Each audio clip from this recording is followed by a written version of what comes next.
So with Tom Brady's departure from the Patriots in this NFL offseason, there are many questions beginning to surround not only the future of the Patriots quarterback position, but also the future of the Patriots as a whole. Considering the fact that Brady and Belichick have been basically attached at the hip for over 20 years now, we don't necessarily have a great idea of what the team will look like with one half of the dynasty gone. So today I want to go ahead and take some time to talk about the direction that I think the Patriots are going to move in when it does come to the team's quarterback position. But before we start, I want to go ahead and really quickly just take some time to thank you so much for your incredible support as of late. It truly does mean a lot to me, and I mean, it's just incredible. I also want to go and quickly mention that only a small percentage of the people who watch my videos are actually subscribed, so if you do end up liking this video and haven't done so already, please do consider subscribing to keep up with everything happening in the NFL with this crazy offseason. But with that out of the way, let's go and get started. So with Brady's departure, the quarterback room in New England is now made up of these three players. Brian Hoyer, who was recently signed over from the Colts in free agency, last year's Patriots third stringer Cody Kessler, and Auburn alumni Jarrett Stidham. And although there are quarterbacks like Cam Newton and Jameis Winston out on the market right now, it doesn't seem like the Patriots are looking to bring anyone else in. So it feels like these three quarterbacks are kind of the finite group heading into the 2020 season. And with that said, where exactly do we go from here? Well, the latest out of New England is that all three of these quarterbacks, Hoyer, Kessler, and Stidham, will be participating in a three-way quarterback battle heading into the regular season, where the winner of the battle will become the Patriots starting quarterback for the 2020 NFL season. And if I had to place a bet on who I personally think will win this three-way quarterback battle and land at the top of the depth chart when all is said and done, I'm putting my money on Jarrett Stidham. The thing is, Jarrett Stidham beat Cody Kessler out last year for the backup job to Brady. Cody Kessler was the third stringer, Jarrett Stidham was the second stringer. So, as far as I'm concerned, this really isn't a three-way quarterback battle. Really, at the end of the day, it's a battle between Stidham and Hoyer. And I really doubt that Hoyer will be able to edge out Stidham. I mean, this upcoming NFL season will mark Hoyer's 11th year in the league, and although he's been in the NFL 11 years, he's never actually started a full 16 games for any of the teams he's been on. And on top of that, he's going to be 35 this year. And I mean, as far as I'm concerned, he really has proven that he's nothing more than a career backup. But that's not even the full extent of things. You see, when it comes to Jarrett Stidham, I think that his story up until this point can be really looked at as a classic instance of a lack of a supporting cast really hurting a quarterback's reputation.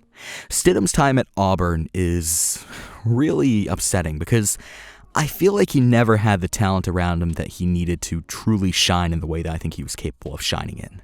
And I'm not saying that Stidham needs to be carried or anything like that.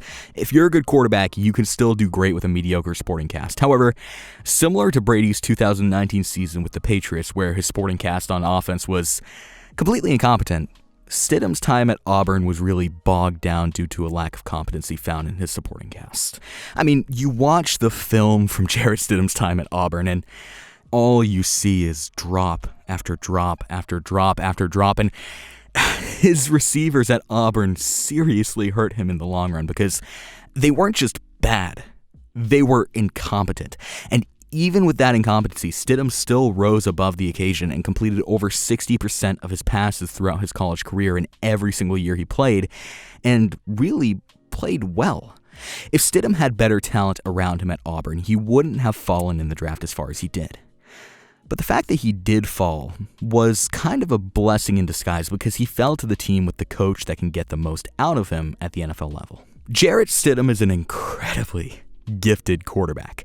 We saw a glimpse of this in the preseason. I mean, he showed that he was an accurate quarterback and a great decision maker on top of that, which is two essential pieces for a Bill Belichick quarterback to have. Now, I know what I just said will cause some people to kind of do a double take. I refer to Jarrett Stidham as a great decision maker, and this may rile up some people because he threw an interception on his first official regular season drive in the NFL, and he's immediately benched afterwards.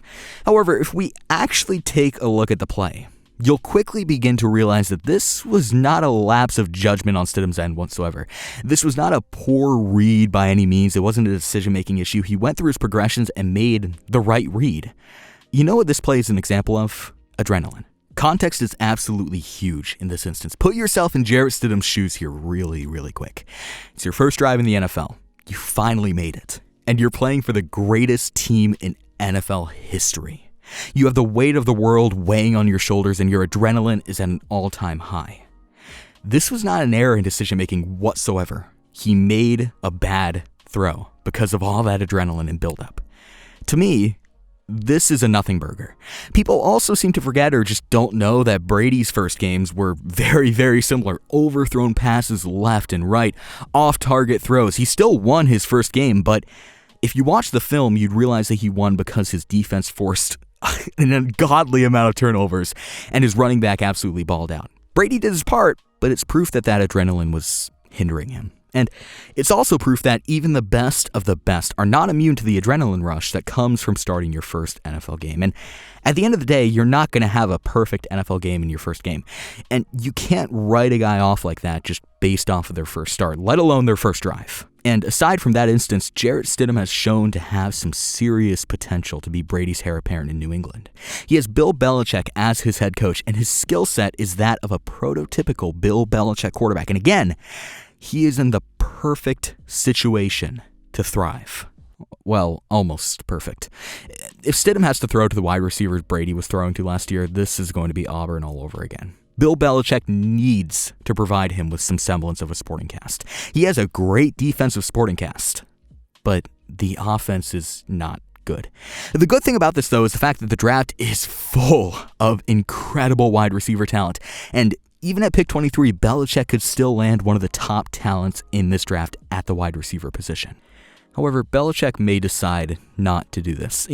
There are those who are speculating that Belichick will be looking to gun for Trevor Lawrence rather than working with what he has, and that Stidham may be that bridge quarterback between Tom Brady and Trevor Lawrence.